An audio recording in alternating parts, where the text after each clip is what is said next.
It's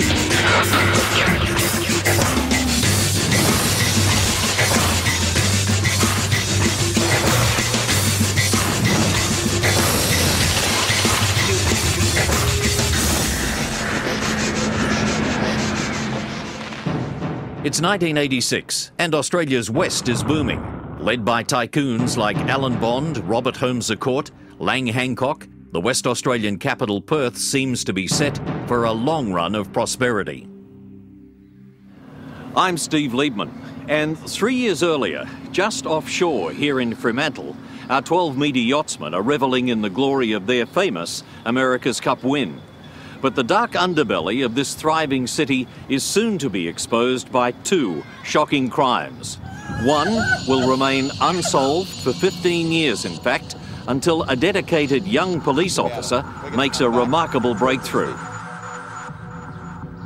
First, the story of the most reviled couple this state has known, a deadly husband and wife who plot to kidnap, rape and murder innocent young women. But it's also the story of a courageous young girl, an intended victim, who makes an incredible escape from Perth's House of Horrors.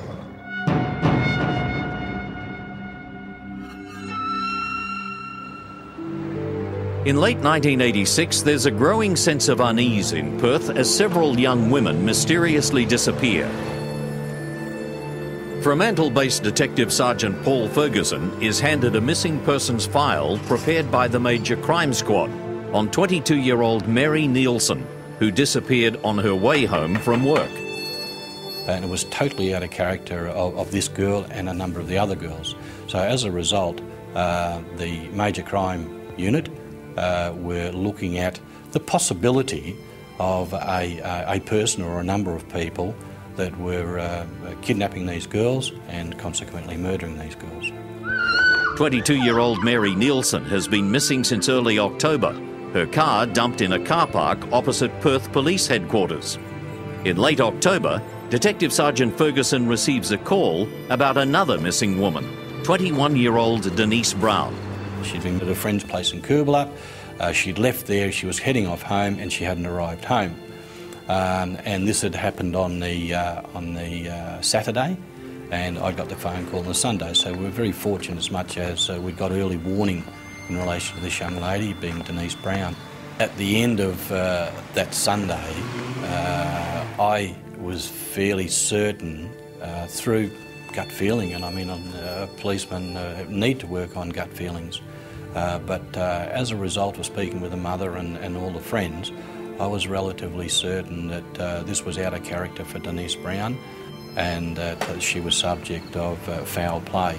Paul Ferguson is working on the Denise Brown case when a call comes in. I got a phone call, I got a call over the radio from Chris Cassidy, who was another sergeant down at Fremantle at the time, to say that they were speaking to a young lady who had told them something, and it could be connected to the Denise Brown file, and that I should come and speak with her. Detective Sergeant Chris Cassidy tells Ferguson about a young woman who claims she's been kidnapped and taken to a house where she says she was raped, held captive, chained to a bed. Can you tell us where you met? She manages to escape and tells her story to Chris Cassidy. She was just so convincing and so genuine that I had no hesitation in accepting what she'd told us, so we moved. So then I asked her the obvious question, would you identify the house? And she said, oh, I think so, yeah, it's not that far from here. So we said, right, she was in the back seat, so we drove her past and it's a white house. As covertly as we could, and she looked at the house and she ducked down and burst into tears, which was really the first sign of emotion, and she said, that's the house. I said, okay. I don't want to see it. Paul Ferguson speaks with the young woman, we'll call her Katie. He's looking for connections with Denise Brown, Mary Nielsen and other missing person cases. Katie tells him she was walking along the highway when a car pulled up.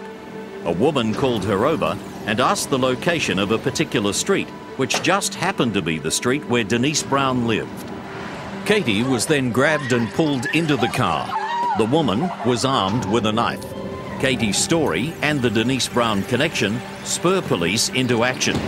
From from there, that was sufficient information to be able to go to a justice of the peace, get a warrant to go and search the place. And of course, once we searched the place, that gave us an opportunity to enter the place, to in actual fact speak to the occupants of the place, and then from there it just unfolded. The house in question is in Morehouse Street, Willagee, a short drive east of Fremantle. It's open, Rick. A quick search of the unoccupied and unlocked premises yields evidence that corroborates Katie's story. Police stake out the house and wait for the occupants to return home. A short time later, a female arrived home who we ascertained to be Catherine Birnie. No, she wasn't surprised to see us. She was quite aggressive, and she was told that we were making inquiries in relation to a young lady who had been reported to us that she had been abducted and held captive in her house and raped, and she denied any knowledge of it.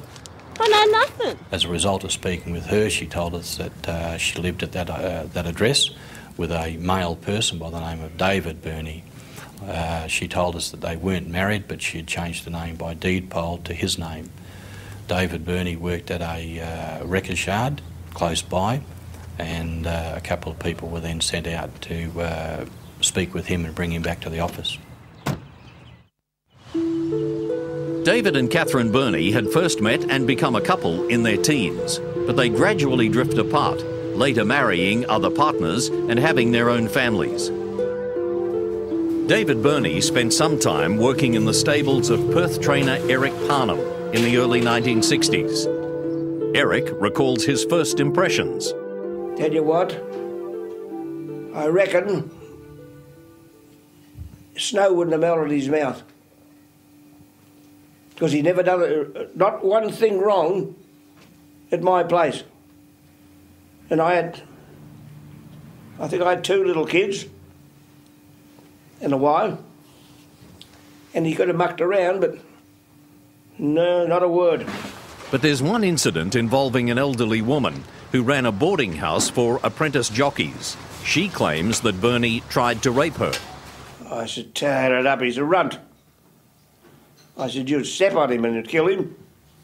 Because she was a pretty big woman. And she said, luckily I had the little dog. Oh, she loved his little dog.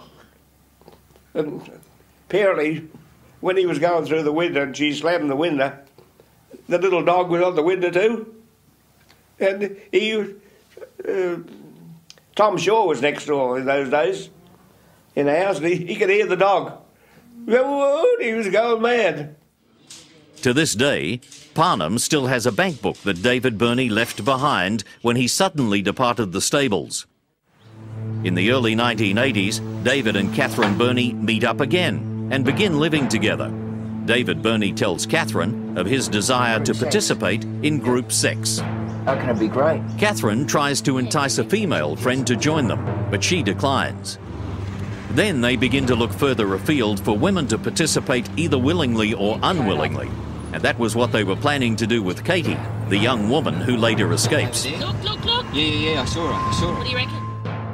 Detectives interview David Birnie, who admits to having sex with Katie, the alleged kidnap victim, but he insists it was consensual. Yeah. Ferguson is sure Birnie's implicated in other missing persons cases, and he senses that Birnie wants to tell him more. Just tell us what happened for their sake. And he looked at me, and then he looked up at Vince, and he said, can I speak to Kathy? Can I speak to Kathy? Well, once again, I can only tell you from the old gut feeling, you know, when he said that, I thought that, you know, gee, he's right on the edge. He wanted confirmation from her to be able to go further. After speaking with his de facto, David Birnie comes back to police with a story that confirms their worst fears. He admits that he and Catherine have committed no less than 4 brutal murders. A Perth couple, David and Catherine Birnie, are prime suspects in several missing persons cases in the Perth area in late 1986. Bill Power is a police roundsman with a major Western Australian newspaper. Police headquarters in East Perth was just alive with talk. The airwaves on the police channels was chatter about something going on, but nobody was saying what. And of course we started to pick this up, and after a while you get a feel for the story. We knew something was on, and then someone dropped the line somewhere, I think it was on a radio, about the missing women, and that linked it all up. And so we knew the police had a major breakthrough. The breakthrough is sudden and staggering. When interviewed by Detective Sergeant Paul Ferguson and Senior Sergeant Vince Caddage, David Birnie makes an extraordinary confession. I don't know whether it was just Vince and I were a good team, or I don't know, but at that particular point, without any gap at all, Vince, who was standing behind me, looked down at David and said, "Come on, David, come on, how many is there?" And he looked at Vince and he said, "There's 4. And as quick as a flash, Vince came back and said, Do you know who they "Ford, are? do you know who they are? What's their names?"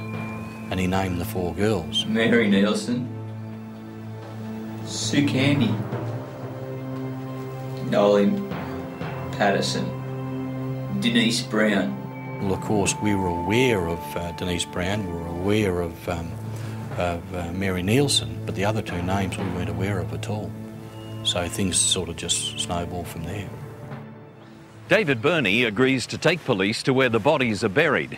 At first, Catherine Birnie makes no admissions, but she's taken to the scene in a separate car, accompanied by Detective Sergeant Chris Cassidy and another officer. On learning that her de facto has admitted to 4 murders, she too breaks down and confesses. And from that point on, it was just the dam broke, and she went right through the whole story as to, and she was, I mean, myself in the back seat, and Bob Hersey drove the vehicle, and from that point on, you know, I was battling to keep up with handwriting what she was saying. Just directing us to the bodies and as to who they were. The Birnies escort police to a shallow grave in Wanneroo, 80 kilometres south of Perth. David Birnie tells police that he and Catherine were prowling Stirling Highway looking for a suitable victim, a young woman they could kidnap, rape and murder. On the evening of November the 4th, 1986, they saw Denise Brown hitchhiking and offered her a lift. All right, just jump in the back. Once in the car, Catherine Birnie pulled a knife and then bound Denise's hands with cable ties. Come on, get 'em on, go, drive. They then took their victim to their house at Morehouse Street, Willagee. Come on, Denise, it's going to be all right, sweetie.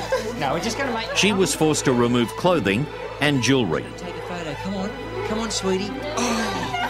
Catherine made a meticulous list of Denise's clothing and personal effects before watching as David Birnie brutally raped the young woman. She was then made to take a sleeping pill, chained to a bed and held overnight. The following morning, Denise was forced to ring a friend to say she'd be away for a few days. Hi, Jen. Yeah, I'm fine, yeah. That afternoon, Denise was taken by car to the Nangara Pine Plantation in Wanneroo. David Birnie raped her again. Yes, hey, Denise. And then he cut her throat.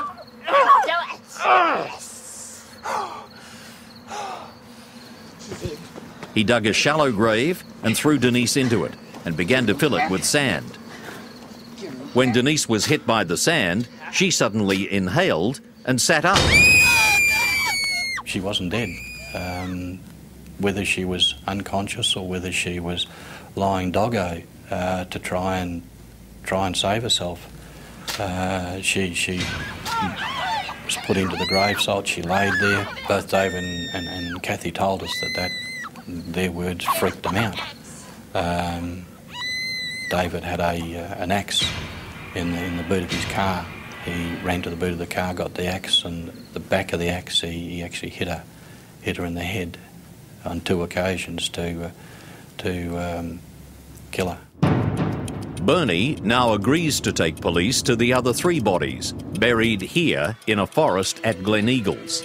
We turned left where he told us to turn left, and he said, right, stop there. There's a log over there. Behind that log is the body of Sue Candy. 16 years old Susanna Candy was picked up by the Birnies on October the 20th. And like Denise Brown, she was kidnapped, drugged, raped and chained to a bed. With little Sue Candy, Kathy also got her to write 3 letters. Those 3 letters were then put into envelopes, and subsequently the first letter that Sue wrote was posted the day that she was killed. The second letter was posted a week later, and the third letter was posted 2 weeks after she was killed. She said she liked me. David Birnie later admits that he raped and strangled the 16-year-old girl, then placed her body in the boot of his car, drove to Glen Eagles and buried her. Birnie now takes police to a third body, that of 22-year-old Mary Nielsen, the first of the 4 women to go missing. David, Mary's here. Hi, Mary. Mary had driven to the Birnies' Morehouse Street address in the belief that she could buy discounted car tyres. But she was quickly overpowered and chained to a bed. David Birnie then drove Mary's vehicle into town and dumped it in a car park opposite police headquarters. He walked up into the city where he caught a taxi and was then dropped off at the shopping centre some 200 metres from where he lived. He then walked back home where he then sexually assaulted Mary again, and then placed her in the vehicle while she was still alive, and drove her to Glen Eagle, where she was then sexually assaulted again and strangled. The Birnies' third known victim, but the last body found, is 31 years old Nolene Patterson. She was buried the other side of the highway, away from the other 2 girls, and when he conveyed us over there, in actual fact, Kathy Birnie said that she wanted to point out where Nolene was buried. Kathy refused to refer to Nolene by name, just called her that woman. And as the inquiry unfolded, we ascertained that because Nolene was 31 years of age, she was mature, what she tried was a bit of reverse psychology, and she tried to befriend David to see if she could talk a way out of being killed. I like you too. Oh, that's good, isn't it? After holding Nolene in captivity for 2 days, the Birnies have a major argument. It's all right. She's fine. Me or her? In an insane fit of jealousy, Catherine storms out of the house. When she returns, she delivers a bizarre ultimatum. And subsequently, Kathy actually offered to kill herself if David wanted to be with Nolene. And David said that Nolene was different from the other girls and she deserved to be put into a different place to the other girls.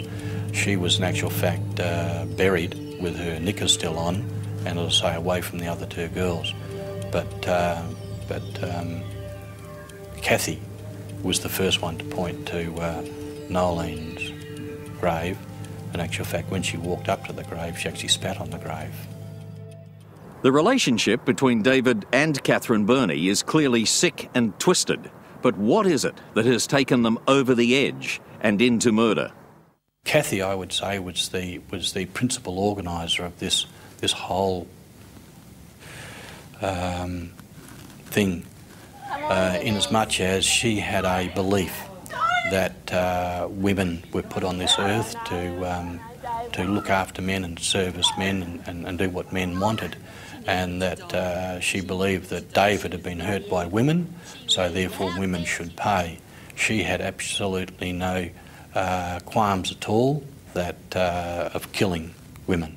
Whether one led the other or vice versa, I think they're equally culpable and equally as evil, but even the word evil doesn't seem to fit to my, it seems to be an understatement. It becomes clear to police that David and Catherine Birnie developed a deadly method for selecting their victims, and Catherine was calling the shots. And then once they picked someone up, Kathy would then decide on who David could have or who he could not have, and they developed a code. I've got the munchies, David. So if they pick someone up, Kathy, if she agreed that David could have this particular girl, Kathy would say, I've got the munchies. David would say the yes or no. If he said yes, Kathy would then pull out a little knife. She would then swing around and hold the knife at the throat of the victim. They had the cable ties, put them around the victim's hands, and throw a blanket over them, and then take them to 3 Morehouse Street. After kidnapping, raping and murdering at least 4 young women, the Birnies set their sights on another victim on the evening of November the 9th, 1986. Their target is 17-year-old Katie. But it's this young woman's courage and resourcefulness that will help police put an end to their killing spree. And her story of survival and escape is a remarkable one. By the end of 1986, Perth's husband and wife serial killers David and Catherine Birnie have confessed to murdering 4 young women. As the police continue to prepare evidence for court proceedings against the Birnies, the full details of an amazing story emerge. The story of the young woman who outwitted the murderous couple, escaped from their clutches, and then helped police to track them down. He raped me! Katie was chosen to be victim number 5, a plaything for David Birnie to rape and murder. Police have no doubt that if it hadn't been for Katie's quick thinking and courage, the killings would have continued. She later tells her story to Detective Neville Collard. And here was this 17-year-old beautiful young lady, and it struck me at the time that I was dealing with a very, very smart, switched-on young 17-year-old girl. She told me that she'd asked Catherine Birnie for a notepad because she wanted to write a letter to her boyfriend because she felt that this was going to be the last opportunity that she had to leave messages and notes for her parents and for her boyfriend. But these are no ordinary notes. Katie and her boyfriend have devised a secret code for communicating with each other. So Katie makes a note of the Birnies' phone number ending in 3337 and writes it down in this obscure code. And she'd written down, in code she put 3 trees, 3 ferns, she put 3 pine trees, she put 7 houses. And there was a whole lot of little notations that she made to make up the phone number. She'd put on this bit of paper. Katie manages to bargain with the Birnies to untie her. Whenever Catherine leaves the room where Katie's being held, the young captive plants some of her personal effects. She's convinced that she will be murdered, and she wants to leave behind clues to incriminate her killers. She plants her driver's license in a stove and stuffs other personal documents into hiding places around the room. Katie later tells Detective Sergeant Chris Cassidy about the moment of opportunity that saved her life. Kathy released her from the bed and allowed her to watch television. But whilst they were doing that, there was a knock on the door, which was actually a drug deal. They were selling cannabis at the time. And so she put her in the bedroom, but she didn't secure her to the bed. So she took the opportunity to get out the window, and the rest is history. Sandy Holloway moved into Morehouse Street a few months after the Birnies' terrible crimes were exposed. She's able to retrace Katie's movements immediately after her escape.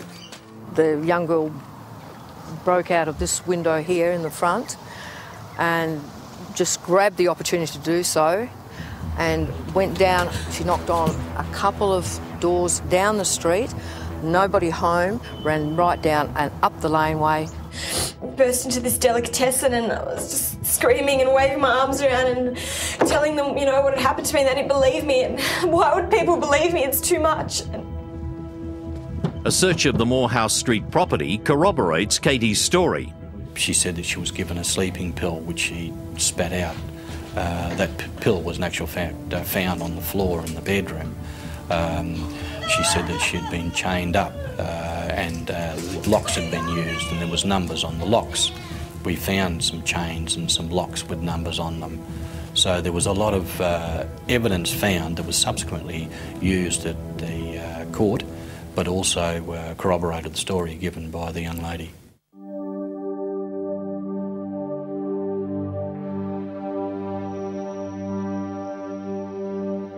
Police have no doubt that if it hadn't been for Katie's quick thinking and courage, the killings would have continued. David and Catherine Birnie both plead guilty to 4 counts of willful murder, 1 count of deprivation of liberty, and 2 counts of aggravated sexual assault. David Birnie appears before the Perth Supreme Court on February the 10th, 1987. Journalist Bill Power recalls the public reaction outside the court.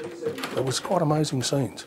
And of course when they got them outside, there was a big wire cage attached to the side of the Supreme Court building, and they'd back a vehicle in there, a prison vehicle, and they brought them out. And the public could see these people. I couldn't get to them, but there was a large gathering of people outside this cage, and they were just directing this venom at them, this absolute hatred. Hang your filthy bastard! Hang your bloody mongrel! On your bloody Hang your bastard! Bloody mongrel bastard. If I was inside there, I'll kill you. David Birnie is sentenced to life imprisonment under strict security, and he needs all the security he can get. He's reviled by other prisoners, and he's frequently bashed. On March the 3rd, 1987, Catherine Birnie has her day in court, and she is also sentenced to life under strict security. But even though this pair has been brought to justice for 4 killings, investigators are convinced that there were other occasions when they literally got away with murder. As to who, when, where, I mean, we may never know until such time as the bodies are found. But yeah, I'm more than satisfied that there are more. I'm very firm on the belief that certainly David was involved in the death of several other young women. That Cathy, I believe, has a knowledge of those deaths if she was not involved in them. Social law reform campaigner Brian Tennant is given access to David Birnie in prison and corresponds with him. He recalls a chilling first meeting with David at Casuarina prison. I put it to him, I said, look, before we even get tangled and, bogged down in whatever else you've got on the plate, that you and Kath knock those others off. He says, yes, all right, okay, that's right. All I need to know is that. However, David Birnie publicly refutes Tennant's claim. No. He serves his sentence in protective custody until 2003. And then, this. At 4 o'clock this morning, 54-year-old David Birnie was found dead in his specialist protective custody cell. He had apparently hanged himself. Journalist Bill Power is in no doubt about how David and Catherine Birnie will be remembered. He was a weedy, syphilitic little rat. She is an unattractive nobody. And they are now infamous in this nation. She has not got, to my recollection, one endearing feature about her. He had nothing. He was a typical nobody, yet he did these things that have left an indelible print on Australia. Catherine Birnie can apply for parole in 2007, but it's unlikely she'll be released anytime soon. For Paul Ferguson, now a detective inspector, the thought of her ever being released is not one he cares to contemplate. Inspector Paul Ferguson doesn't have an opinion. It's up to the system to deal with it the way it happens. Paul Ferguson, the man, would be horrified if that woman was ever released back into the public. For the residents of this quiet suburb, nothing can undo or erase the unspeakable acts that David and Catherine Birnie committed in their house of horrors in Morehouse Street.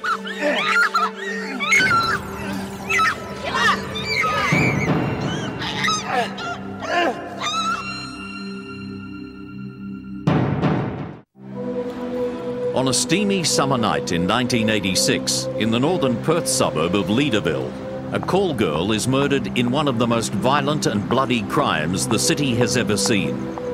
This is the story of how a brutal killer was caught after 15 years how a classic cold case was solved using smart technology, teams of police investigators, and especially one very determined and dedicated young detective.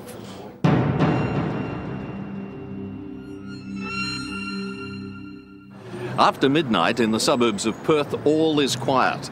But beneath this calm surface, the hidden business of the night goes on. The prostitution agencies supplying sex services for the lonely. Selling sex is a dangerous business, especially at night, when call girls attend to strangers at their homes or in hotel rooms, with no way to screen out the customers who might turn violent. It's the 29th of January, 1986. Rosalind Watson, a 41-year-old world-weary sex worker, is waiting for new business at an escort agency. I wasted all that time now. Ros is in a very bad mood, having just returned from a cancelled job. In this profession, it's strictly no work, no pay. It's not long, however, before things begin to look up, when a man named John calls the agency. May I have your name, please? John? He wants a lady sent to him at an address in Burke Street, Leaderville.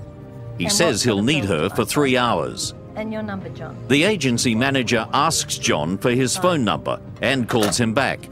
It's no guarantee of safety, but it provides some identification. She's on her way. Ros takes the job and drives to Leaderville. Bye.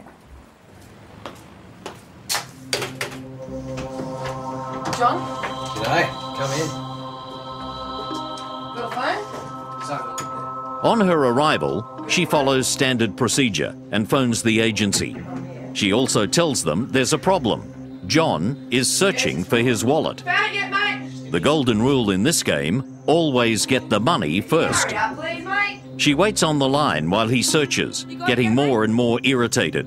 And then she says she'll call back when he finds it. It's the last time anyone will hear from Rosalind Watson. By the time the alarm is raised, she's dead. Detective Inspector Bill Dunlop is put in charge of the investigation after receiving a call to attend the homicide scene. What had happened was that her body had been pushed from the centre of the lounge into a corner, and obviously I think that the offender was still there when the local police turned up to find out where she was. They'd have looked in the window, which they did, and they shone the torches in, and the offender had pushed the body away from the view of the window so you couldn't see it. Now, she was in a fairly bad way. The body was covered in blood, and she'd had a black dress on, which had been cut up the middle and up around her neck. The body was smeared with blood, all hand marks all over it. Police are puzzled as to what could have motivated such a violent attack.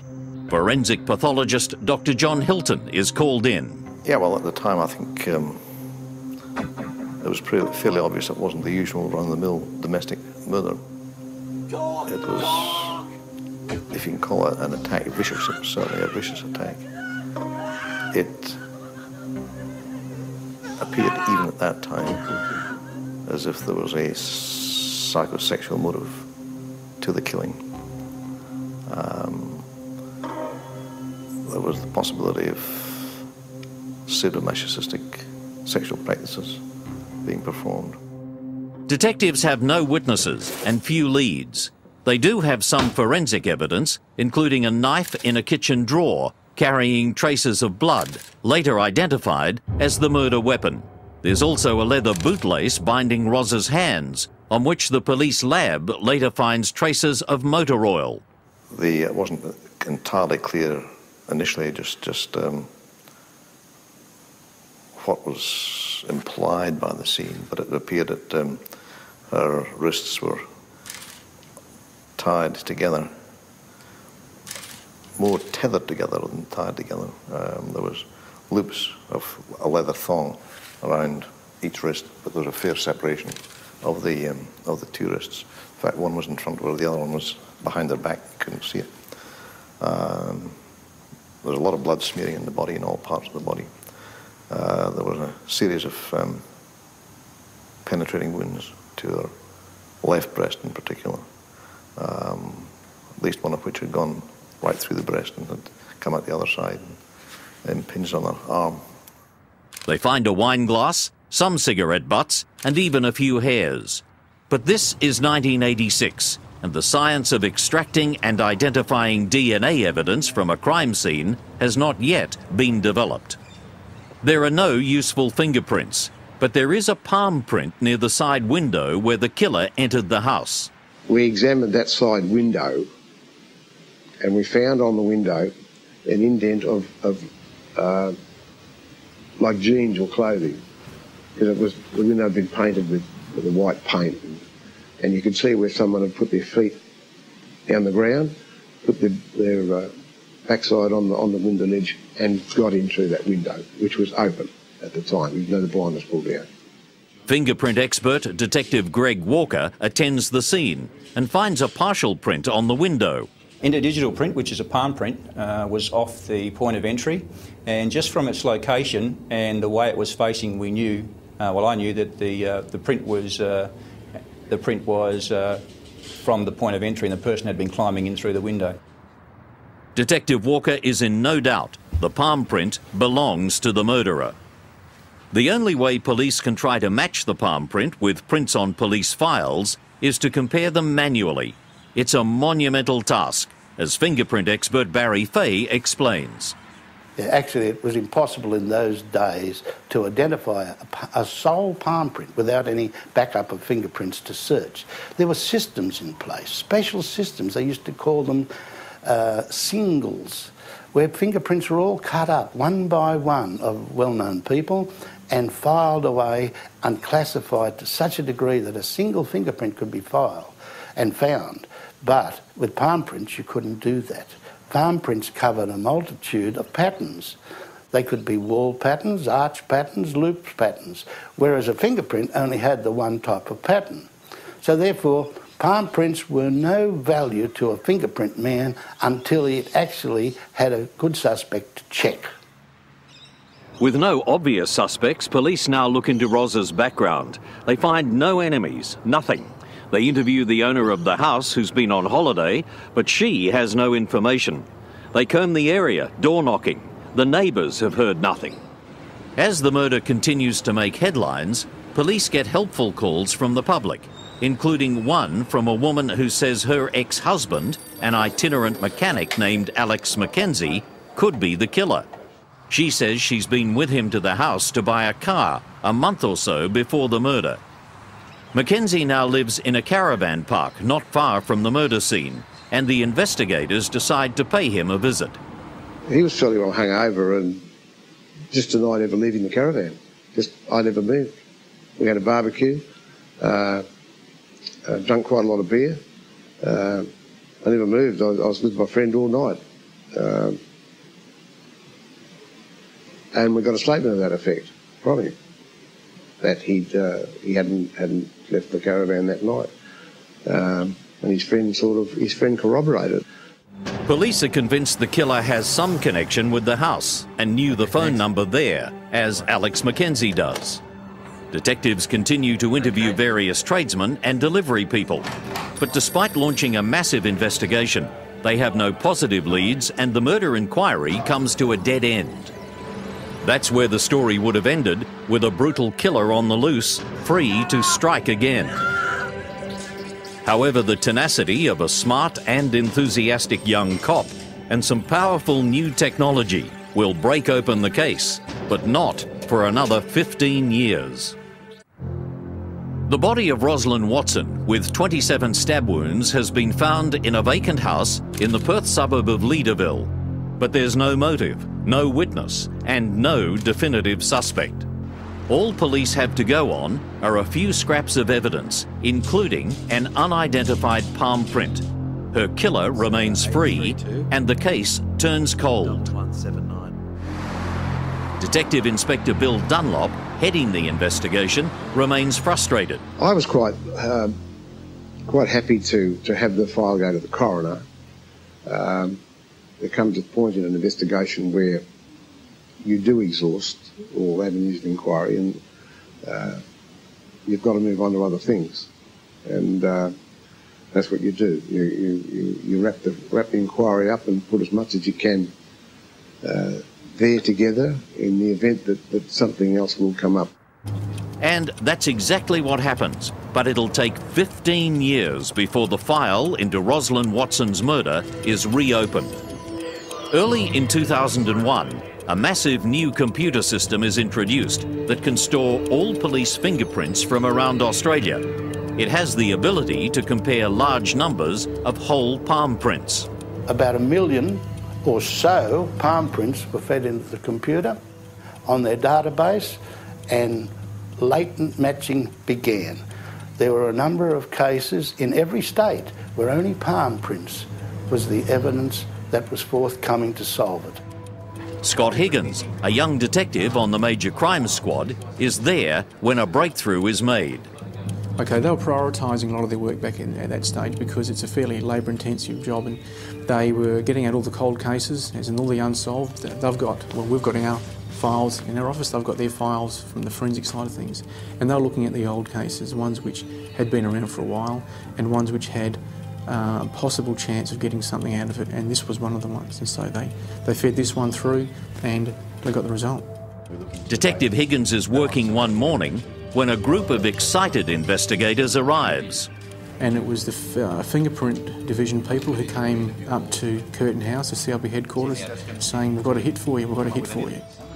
The new evidence the fingerprint team has uncovered relates to the murder of Rosalind Watson 15 years earlier. This was just the sort of case a young, ambitious detective could get his teeth into. The palm print is identified as coming from the hand of itinerant mechanic Alexander Oliver Mackenzie. Mackenzie's prints had been recorded in police files when he was convicted of an attempted sexual assault in Perth in May 1986, 4 months after the murder of Ros Watson. But at the time, the technology was too primitive to identify that palm print as being his. Mackenzie had picked up a young woman whose car had broken down. Scott Higgins digs out the old files. He offered to drive her to a service station, a 24-hour service station. Within about 5 minutes of getting into the car, he produced a screwdriver, threatened her, said he wanted to have sex with her. She screamed and begged for her life and said, "Look, please don't kill me, leave me alone, let me go." And again, he drove her to a different location, let her go to another service station and just let her go. She went and called the police, and of course he was arrested and charged and convicted for that offence. Higgins is excited, but Mackenzie's palm print, newly identified by the fingerprint experts as matching the one found at the murder scene, is still not enough to positively identify him as the killer. After all, Mackenzie could have left the palm print when he visited the house to buy the car, a month before the Watson murder. The dating of fingerprint evidence is a difficult science. There are so many variables involved. For example, if a man painted his window a week before the perpetrator touched it, then that does prove the age of that particular palm print. However, if the window was painted 3 years earlier and the criminal, in this case the killer, had some sort of grime or even sebum, oil and grease you make on your own hands, that grimy substance found on the steering wheel of your car is sebum. If he had a lot of that, he may leave a deposit of a palm print that would last for 2 years. It depends on many variables. Detective Higgins must find harder evidence before he can arrest Mackenzie. He does have one slim lead, Mackenzie's ex-wife. She also knew that he'd been involved in a previous attack on a prostitute. About a year earlier, there'd been a similar attack on a young girl in Fremantle. The only difference was with this one was that the girl wasn't killed. But would this be the breakthrough Detective Higgins is looking for? He probes deeper. Detective Higgins? The victim of that assault is Julianne, a mother of two who secretly decides to make some quick money by working for an escort agency. Unbelievably, her first client is Alex Mackenzie, who ties her up and sexually assaults her. But when she cries and pleads for her life, he lets her go. Julianne does not report the crime, but Detective Higgins knows she's the crucial witness he needs. If he can track her down, he must somehow persuade her to come out of hiding, admit that she once tried prostitution, and then get her to sign a statement identifying Mackenzie as her attacker. It wasn't going to be easy. She pretty much got on with her life, remarried, moved, and had forgotten about it. So when I rang her out of the blue, she was very, very concerned, and it took me a few months to actually convince her to be re-interviewed to the point of giving a statement. And she actually gave us more detail and more evidence, which became very important once we got her trust. The pieces of the jigsaw are falling into place, and Detective Higgins decides to act. So we reached the decision in, I think, October of 2001. We'd reached the point where we've pretty much done all we could do, and the next point was to grab hold of Mackenzie and bring him in for an interview. Higgins has 2 teams of experienced homicide investigators go to work on Mackenzie. The first is himself and Detective Senior Constable Rowson. The interview goes in circles as Mackenzie steadfastly denies everything. I haven't been to Burke Street, all right? During 6 hours of interrogation, Mackenzie tells detectives he has memory loss due to bouts of excessive drinking. Mackenzie can't even remember when he married his wife or the age of their child, let alone being questioned about the earlier attack on the stranded girl for which he's jailed. Higgins then raises the murder of Ros Watson. Never went to Burke Street. I know you've been to Burke Street. Don't sit here in front of us and lie. You have been to Burke Street. She killed no one. You did kill her, Alex. You know a lot, Alex. You think it through very hard. Having softened up Mackenzie, Higgins now decides to bring in the second team, Detective Superintendent David Caporn and Detective Inspector Kevin Luby. We could see he wanted to tell us, but he just needed a different approach, a different interview team. Is there anything you'd like to tell us? That different approach is slightly softer, and that's all it takes. Higgins is watching on a video monitor in another room. Told her she had shut up. And finally he knows he's got his man. And we knew, okay, he's going to tell us now. And then he said, okay, what do you want to know? And then he just told the story about what had happened. Did she upset you? Mackenzie tells how he lured Ros to a vacant house in the Perth suburbs and then pretended he has lost his wallet. She came into the house. But he had no intention of paying. He'd been drinking heavily all night. He was armed with a knife from the kitchen, as well as a screwdriver, and had a leather bootlace with which to restrain her. But Ros Watson was not the type to weep and plead for her life like his other victims. When he demanded sex for free, she told him exactly what she thought of him. No, get off me, you little shit! That he was a time waster and a loser. Mackenzie produced a knife and threatened Ros. She screamed and lashed out. He overpowered her and bound her wrists together with the leather bootlace. But she wouldn't stop struggling and screaming. And that's when he completely lost control. In a frenzy, he stabbed her more than 20 times. I told you to shut your mouth! As she lay dying, he leaned over her, breathing heavily, his hands, arms, his whole body covered in her blood. He cut her dress away, and then produced a screwdriver and stabbed her again in her chest and arms. Ros Watson's courage had cost her her life. Mackenzie was in the bathroom washing off the blood when there was a knock at the front door. The manager of the escort agency had called the police. He stood still dripping blood. The police patrol knocked again. A torch beam shone in through various windows. Mackenzie crept into the lounge room and quietly pulled Ros's bleeding body to one side, out of sight, just as the police torch beam silently swept the room. The police left. After showering and wiping down the bathroom, Mackenzie escaped. It was 3 a.m. and the neighbours had heard and seen nothing. It takes another 2.5 years to get the case to trial, but eventually Mackenzie is convicted of Roslyn Watson's murder. Detective Higgins remembers the moment the jury announced its verdict. On the inside, I was jumping up and down, but on the outside, obviously, I've got to keep a fairly professional and composed approach. Outside court, Mackenzie's ex-wife, Anne Davies, said justice had been done. I'm happy that he's not going to be able to do this to any other woman for a long, long time, because I believe he's going to reoffend. Ms Davies said the verdict had at last brought closure for herself and her daughter. I think just having to listen to the horrific evidence and the fact that perhaps it could have been you. How would you describe your ex-husband? A monster. Alexander Mackenzie is sentenced to 25 years in jail for Rosalind Watson's murder. A killer is locked away for life thanks to a combination of new technology, a chance call from an ex-wife who thought she might be able to help, and the dogged persistence of Detective Scott Higgins. 25 years was at the upper end of the scale. So he's going to be a very old man before he leaves jail, if he leaves jail.